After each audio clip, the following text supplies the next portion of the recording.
अस्सलाम वालेकुम। ਤੁਸੀਂ ਵੇਖਦੇ ਪਏ ਹੋ ਸਾਡਾ YouTube ਚੈਨਲ ਛੋਟਾ ਬੌਸ ਤੇ ਮੈਂ ਆ ਤੁਹਾਡਾ ਆਪਣਾ ਵੀਰ ਜ਼ਹੀਰ ਅਬਾਸ। ਅੱਜ ਅਸੀਂ ਆਪਣਾ ਪਹਿਲਾ ਫੈਮਿਲੀ ਵਲੌਗ ਰਿਕਾਰਡ ਕਰਨ ਲੱਗੇ ਆ ਤੇ ਮੈਂ ਤੁਹਾਨੂੰ ਆਪਣੀ ਫੈਮਿਲੀ ਦਾ ਤਾਰਫ ਕਰਾਉਣਾ। ਮੈਂ ਤੁਹਾਡਾ ਆਪਣਾ ਵੀਰ ਜ਼ਹੀਰ ਅਬਾਸ ਤੇ ਮੇਰਾ ਛੋਟਾ ਬੇਟਾ ਤੈयब, ਜਿਹਦਾ ਨਾਮ ਆ ਇਹਦੇ ਨਾਂ ਤੋਂ ਅਸੀਂ ਚੈਨਲ ਰੱਖਿਆ ਕਿ ਸਾਡਾ ਛੋਟਾ ਬੌਸ। ਕਦੀ ਕਦੀ ਗੁੱਸੇ ਵੀ ਹੋ ਜਾਂਦਾ ਵਾ ਵੀ ਮੇਰੀ ਵੀਡੀਓ ਨਾ ਬਣਾਇਆ ਕਰੋ ਪਰ ਬੜੀ ਸ਼ੌਕ ਨਾਲ ਵੀਡੀਓ ਬਣਾ ਲੈਂਦਾ।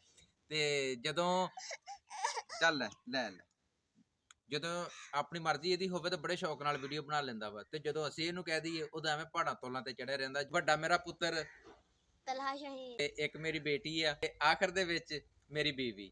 ਅਸੀਂ ਆਪਣੇ ਘਰ ਦੇ ਵਿੱਚ 5 ਲੋਕ। ਸਾਡੇ ਘਰ ਦੇ ਵਿੱਚ ਬਿੱਲੀ ਸੂਈ ਹੋਈ ਆ ਤੇ ਆਹ ਬਿੱਲੀ ਦਾ ਕਿੰਨਾ ਪਿਆਰਾ ਬੱਚਾ ਵਾ, ਤੁਸੀਂ ਵੇਖ ਸਕਦੇ ਹੋ। ਤੇ ਅਸੀਂ ਇਹਨਾਂ ਦੀ ਖੁਰਾਕ ਦਾ ਵੀ ਖੂਬ ਖਿਆਲ ਰੱਖੀਦਾ ਵਾ ਜਿੰਨਾ ਕਿ ਸਾਡੇ ਕੋਲੋਂ ਰੱਖ ਹੁੰਦਾ। ਨਾਲ ਨਾਲ ਮੈਂ ਤੁਹਾਨੂੰ ਇਹ ਵੀ ਦੱਸਦਾ ਜਾਵਾਂ ਕਿ ਪਹਿਲੇ ਮੈਂ ਇੱਕ ਕਿਸੇ ਪ੍ਰਾਈਵੇਟ ਫਰਮ ਦੇ ਵਿੱਚ ਕੰਮ ਕਰਦਾ ਸੀਗਾ, ਜੌਬ ਕਰਦਾ ਸੀਗਾ। ਉਹ ਜੌਬ ਹੁਣ ਮੈਂ ਕਿਸੇ ਵਜ੍ਹਾ ਤੋਂ ਛੱਡ ਦਿੱਤੀ। ਹੁਣ ਮੈਂ ਸ਼ੁਰੂ ਕੰਮ ਕੀਤਾ ਵਪਾਰ ਦਾ, ਗਾਈਆਂ ਦਾ, ਡੰਗਰਾਂ ਦਾ ਲੈਣ ਦੇਣ ਦਾ ਕੰਮ ਸ਼ੁਰੂ ਕੀਤਾ। ਕਿਸੇ ਦੇ ਨਾਲ ਮੈਂ ਪਾਰਟਨਰਸ਼ਿਪ ਤੇ ਕੰਮ ਕਰਦਾ ਸੀਗਾ ਤੇ ਹੁਣ ਮੈਨੂੰ ਨਾ ਸ਼ੌਕ ਉੱਠਿਆ ਵੀ ਚਲੋ ਮੈਂ ਘਰੇ ਵੀ 2 ਗਾਈਆਂ ਨਾ ਪੱਕੀਆਂ ਰੱਖ ਲਵਾਂ। 1-2 ਗਾਈਆਂ ਘਰੇ ਵੀ ਮੇਰੇ ਕੋਲ ਹੋਣੀਆਂ ਚਾਹੀਦੀਆਂ। ਤੇ ਮੇਰੇ ਕੋਲ ਘਰੇ ਵੈਸੇ ਜਗ੍ਹਾ ਜੁਗਾ ਤਾਂ ਖੁੱਲੀ ਆ ਤੇ ਬਾਕੀ ਮੇਰੇ ਕੋਲ ਨਾ ਹਜੇ ਬੰਨਣ ਬੁੰਨਣ ਨੂੰ ਥਾਂ ਕੋਈ ਨਹੀਂ ਸੀਗਾ। ਤੇ ਮੈਂ ਹੁਣ ਬੰਨਣ ਲਈ ਵੀ ਥਾਂ ਬਣਾ ਰਿਹਾ ਵਾਂ। ਇੱਧਰ ਆ ਥੋੜਾ ਜਿਹਾ ਨਾ ਇੱਕ ਉਹ ਬਰਾਂਦਾ ਨਵਾਂ ਇੱਕ ਜਗ੍ਹਾ ਬਣਾਵਾਂਗੇ। ਮੈਂ ਉਹ ਅੱਜ ਸੱਦ ਕੇ ਮਿਸਤਰੀ ਨੂੰ ਜਗ੍ਹਾ ਜੁਗਾ ਵਿਖਾਈ ਸੀ, ਵਿਖਾ ਕੇ ਤੇ ਉਹ ਨਿਸ਼ਾਨਦਾਈ ਕੀਤੀ ਆ। ਉੱਥੇ ਨੀਂਹ ਨੂੰ ਰੱਖ ਕੇ ਪਿੱਲਰ ਪੁੱਲਰ ਕਰਕੇ ਤੇ ਇਹ ਬਣਾਵਾਂਗੇ ਅਸੀਂ ਆਪਣੇ ਡੰਗਰ ਰੱਖਣ ਦੀ ਜਗ੍ਹਾ, ਗਾਂ ਬੰਨਣ ਦੀ ਜਗ੍ਹਾ। ਗਾਏ ਜਦੋਂ ਗਾਏ ਲੈ ਕੇ ਆਂਦੀ ਮੈਂ ਉਦੋਂ ਵੀ ਤੁਹਾਨੂੰ ਵਿਖਾਊਂਗਾ। ਤੁਸੀਂ ਖੇਡ ਰਹੇ ਆ। ਮੇਰੇ ਛੋਟੇ ਵੀਰ ਨੇ ਕਿਹਾ ਮੈਨੂੰ ਕੇਕ ਬਣਾ ਕੇ ਦੇਣਾ, ਹੈਪੀ ਬਰਥਡੇ ਵਾਲਾ ਉਹਨੂੰ ਕੇਕ ਬਣਾ ਕੇ ਦੇਣਾ। ਇਹ ਵਾ ਕੀ ਆ, ਇਹ ਕੀ ਆ? ਬੱਚੇ ਖੇਲਣ ਡਏ ਹੋਏ ਆ। ਪਿੰਡ ਮਾਹੌਲ ਦਾ ਜਿਹੜਾ ਜਿੱਦਾਂ ਦੀਆਂ ਖੇਲਾਂ ਹੁੰਦੀਆਂ ਵਾ। ਆ ਬੇਰੀਆਂ ਵਾ ਮੇਰੇ ਕੋਲ, ਘਰ ਮੈਂ ਬੀਜੀਆਂ ਹੋਈਆਂ ਬੇਰੀਆਂ ਦੇ। ਵੇਖ ਕਿੰਨਾ ਇਹਨਾਂ ਨੂੰ ਬੂਰ ਲੱਗਾ ਹੋਇਆ, ਮਾਸ਼ਾਅੱਲਾ ਫਲ ਚੱਕਣ ਡਈਆਂ ਹੋਈਆਂ ਵਾ ਹੁਣ। ਤੇ ਬੇਰੀ ਦੇ ਥੱਲੇ ਖੇਲਣ ਡਏ ਹੋਏ ਆ। ਤੇ ਉਹ ਨਾ ਪਿੰਡਾਂ ਦੀਆਂ ਕੁਝ ਖੇਲਾਂ ਹੀ ਇਦਾਂ ਦੀਆਂ ਵੀ ਨਿਆਣੇ ਖੇਲਣ ਡਏ। ਮਿੱਟੀ ਦੀ ਡਲੀ ਇਕੱਠੀ ਕਰਕੇ ਢੇਰੀ ਬਣਾ ਕੇ ਤੇ ਉਹ ਕਹਿੰਦੇ ਵੀ ਇਹ ਫਰੂਟ ਕੇਕ ਅਸੀਂ ਉਹ ਦੂਸਰਾ ਕੀ ਉਹਨੂੰ ਕਹਿੰਦੇ ਉਹ ਬਰਥਡੇ ਕੇਕ ਬਣਾਇਆ ਵਾ। ਬਰਥਡੇ ਕੇਕ ਬਣਾ ਕੇ ਉਹਨੂੰ ਕੱਟਣਗੇ, ਯਾਨੀ ਆਪਣੀ ਉਹ ਖੁਸ਼ੀ ਮਨਾਉਣਗੇ। ਕਿੱਦਾਂ ਕੇਕ ਕੱਟਦੇ ਆ ਤੁਹਾਡੇ ਸਾਹਮਣੇ ਕੇਕ ਕੱਟ ਹੋਣ ਡਿਆ। ਆ ਛੋਟਾ ਬੌਸ ਤੁਹਾਨੂੰ ਦੱਸੇਗਾ। ਛੋਟੇ ਬੌਸ ਕੇਕ ਕੱਟ,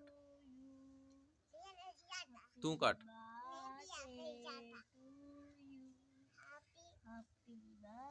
ਨਹੀਂ ਕਰਨੀ ਤਾਲੀ ਮਾਂਗੇ ਤੂੰ।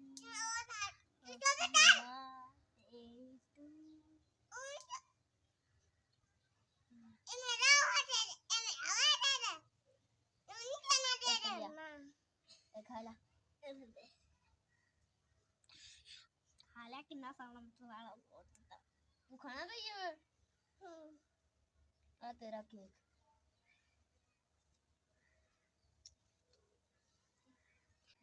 ਇਸ ਗੇਮ ਦਾ ਹਕੀਕਤ ਦੇ ਨਾਲ ਕੋਈ ਤਲਕ ਨਹੀਂਗਾ। ਤੁਸੀਂ ਵੇਖਿਆ ਹੋਣਾ ਵੀਡੀਓ ਦੇ ਵਿੱਚ ਵੀ ਉਹ ਇੱਕ ਦੂਜੇ ਨੂੰ ਕੱਟ ਕੇ ਵੀ ਦੇਣ ਡਏ ਆ ਤੇ ਖਾਣ ਕੋਈ ਨਹੀਂ ਡਏ ਹੋਏ। ਉਹ ਬਸ ਆਪਣੀ ਨਾ ਉਹ ਇੱਕ ਰਸਮ ਪੂਰੀ ਕਰਨ ਡਏ, ਮੂੰਹ ਦੇ ਨੇੜੇ ਲਿਜਾ ਕੇ ਉਹਨੂੰ ਛੱਡ ਦਿੰਦੇ ਆ, ਸਿੱਟ ਦਿੰਦੇ ਆ ਵੀ ਸਾਡੀ ਰਸਮ ਪੂਰੀ ਹੋ ਗਈ। ਸਿਰਫ ਇੱਕ ਖੇਲ ਦੀ ਹੱਦ ਤੱਕ। ਤੇ ਪਿੰਡ ਦੇ ਵਿੱਚ ਘਰ ਦੇ ਹਾਤੇ ਜਿਹੜੇ ਉਹ ਖੁੱਲੇ ਹੁੰਦੇ ਆ ਥੋੜੇ ਜਿਹੇ, ਤੇ ਉਹਦਾ ਇਹ ਫਾਇਦਾ ਹੁੰਦਾ ਵਾ ਕਿ ਬੰਦਾ ਆਪਣੇ ਘਰ ਦੇ ਵਿੱਚ ਹੀ ਸਬਜ਼ੀ ਸੁਬਜ਼ੀ ਬੀਜ ਸਕਦਾ ਵਾ।